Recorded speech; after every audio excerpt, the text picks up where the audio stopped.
Hello, friends. This is Miss Tara with another book for our bedtime story series. This is another one of my personal favorites. This is Alice's Adventures in Wonderland by Lewis Carroll. The illustrator of this particular version that I'll be reading to you today and over the next couple weeks is illustrated by Helen Oxenberry. I hope you enjoy this book as much as I do. Here we go. Chapter 1.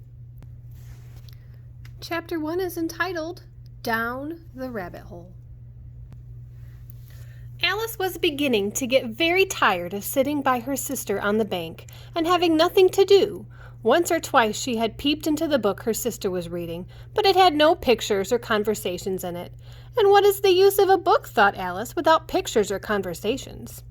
So she was considering in her own mind, as well as she could, for a hot day made her feel sleepy and stupid, whether the pleasure of making a daisy chain would be worth the trouble of getting up and picking the daisies, when suddenly a white rabbit with pink eyes ran close by her.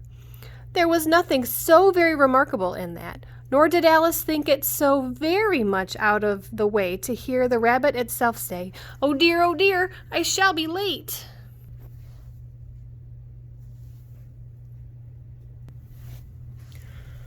When she thought it over afterward, it occurred to her that she ought to have wondered at this, but at the time it all seemed quite natural. But when the rabbit actually took out was a watch out of his waistcoat and looked at it, and then hurried on. Alice started to her feet, for it flashed across her mind that she should have never before seen a rabbit with either a waistcoat pocket or a watch to take out of it. And burning with curiosity, she ran across the field after it. It was just in time to see it pop down a large rabbit hole under a hedge. In another moment down went Alice after it, never once considering how in the world she was to get out again. The rabbit hole went straight on like a tunnel for some way, and then it dipped so suddenly that Alice had not a moment to think about stopping herself before she found herself falling down what seemed to be a very deep well. Either the well was very deep or she fell very slowly, for she had plenty of time to think as she went down, to look about her, and to wonder what was going to happen next. First, she tried to look down and make out what she was coming to, but it was too dark to see anything. Then she looked at all the sides of the well and noticed that they were filled with cupboards and bookshelves. Here and there she saw maps and pictures hung upon pegs. She took down a jar from one of the shelves as she passed. It was labeled orange marmalade, but to her great disappointment it was empty. She did not like to drop the jar for fear of killing somebody underneath, so she managed to put it on one of the cupboards as she fell past it. Well, thought Alice to herself, after such a fall as this, I shall think nothing of tumbling downstairs. How brave they'll all think of me at home. Why, I wouldn't say anything about it, even if I fell off the top of the house, which was very likely true. Down, down, down. Would the fall never come to an end? I wonder how many miles I've fallen by this time, she said aloud. I must be getting somewhere near the center of the earth. Let me see. That would be 4,000 miles down, I think. For you see, Alice had learned several things of this sort in her lessons in the schoolroom, though this was not a very good opportunity for showing off her knowledge, as there was no one to listen to her. Still, it was good practice to say, no one to listen to her. Still, it was good practice to say it over. Yes, that's about the right distance. Then I wonder what latitude and longitude I've got to. Alice had not the slightest idea what latitude and longitude either, but she thought they were a nice grand word to say. Presently she began again. I wonder if I shall fall right through the earth. How funny it'll seem to come out among the people that walk with their heads downwards. The antipathies, I think. She was rather glad that no one was listening at this time, as it didn't sound at all right word. But I shall have to ask them what the name of the country is, you know. Please, ma'am, is this New Zealand or Australia? And she tried to curtsy as she spoke. Fancy curtsying as you're falling through the air. Do you think you could manage it? And what an ignorant little girl shall think me for asking. No, it'll never do. Perhaps I shall see it written up somewhere. Down, down, down. There was nothing else to do, so Alice soon began talking again. Dinah'll miss me very much tonight, I should think. Dinah was the cat. I hope they'll remember her saucer of milk at tea time. Dinah, my dear, I wish you were down here with me. There are no mice in the air, I'm afraid, but you might catch a bat, and that's very like a mouse, you know. But do cats eat bats, I wonder? And here Alice began to get rather sleepy and went on saying to herself in a dreamy sort of way, Do cats eat bats? Do cats eat bats? And sometimes, do bats eat cats? For you see, as she couldn't answer either question, it didn't much matter which way she put it. She felt that she was dozing off, and had just begun to dream that she was walking hand in hand with Dinah, and was saying to her very earnestly, Now, Dinah, tell me the truth. Did you ever eat a bat? When suddenly, thump, thump, down she came upon a heap of sticks and dry leaves, and the fall was over. Alice was not a bit hurt, and she jumped up on her feet in a moment. She looked up, but it was dark all overhead. Before her was another long passage, and the white rabbit still in sight hurrying down it. There was not a moment to be lost.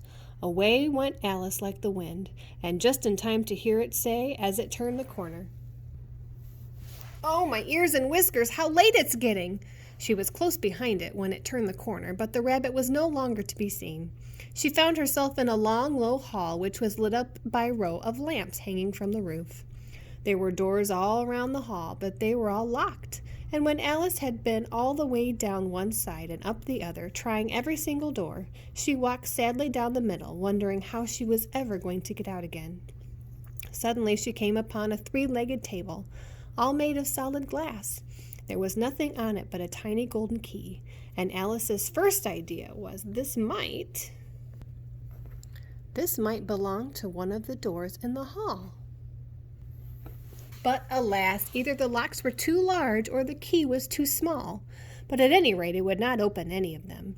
However, on the second time round she came upon a low curtain she had not noticed before, and behind it was a little door about 15 inches high. She tried the little golden key in the lock, and to her great delight it fitted. Alice opened the door and found that it led into a small passage, not much larger than a rat hole. She knelt down and looked along the passage into the loveliest garden you ever saw. How she longed to get out of that dark hall and wander among those beds of bright flowers and those cool fountains. But she could not even get her head through the doorway. And even if my head would go through, thought poor Alice, it would be of very little use without my shoulders. Oh, how I wish I could shut up like a telescope. I think I could if I only knew how to begin. For you see, so many out-of-the-way things had happened lately that Alice had begun to think very few things were really impossible. There seemed to be no use in waiting by the little door, so she went back to the table, half hoping she might find another key on it, or at any rate a book for rules or shutting people up like telescopes. But this time she found a little bottle on it, which certainly was not here before, said Alice, and tied around the neck of the bottle was a paper label with the words, Drink Me, beautifully printed on it in large letters. It was all very well to say drink me, but the wise little Alice was not going to do that in a hurry. No, I'll look first, she said, and whether it's marked poison or not. She had read several nice little stories about children who got burnt and eaten up by wild beasts and other unpleasant things, all because they would not remember the simplest rules their friends had taught them, such as the red-hot poker will burn you if you hold it too long, and that if you cut your finger very deeply with a knife, it usually bleeds. And she had never forgotten that if you drink much from a bottle marked poison, it is almost certain to disagree with you sooner or later. However, this bottle was not marked poison, so Alice ventured to taste it, and finding it very nice, it had in fact a sort of mixed flavor of cherry tart, custard, pineapple, roast turkey, toffee, and hot buttered toast. She very soon finished it off. What a curious feeling, said Alice. I must be shutting up like a telescope.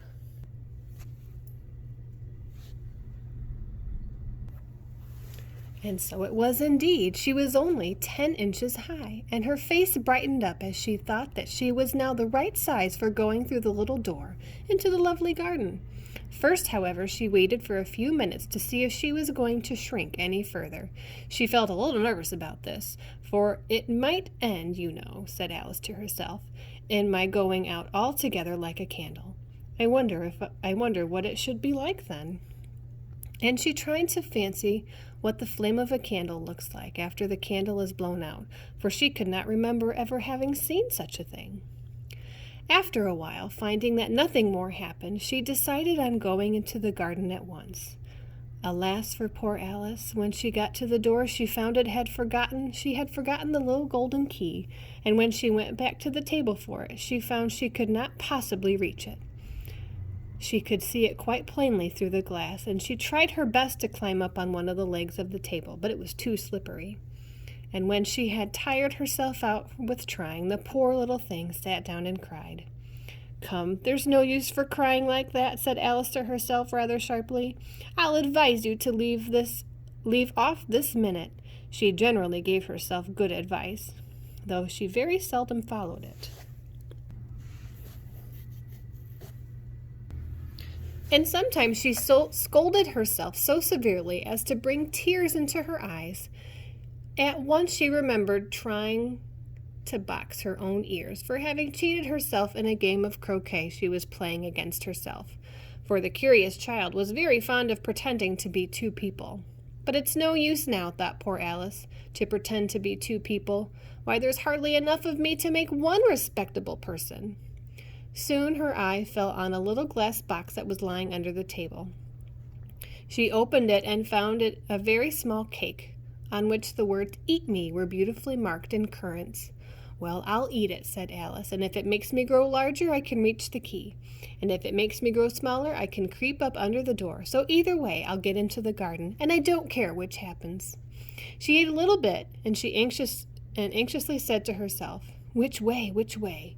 Holding out her hand on the top of her head to feel the way she was growing, and she was quite surprised to find that she remained the same size. To be sure, this is what generally happens when one eats cake, but Alice had got so much in the way of expecting nothing but out-of-the-way things to happen that it seemed quite dull and stupid for life to go on in this common way. So she set to work and very soon finished off the cake.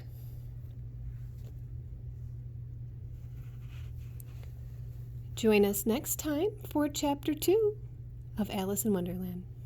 Good night, everyone. Sweet dreams.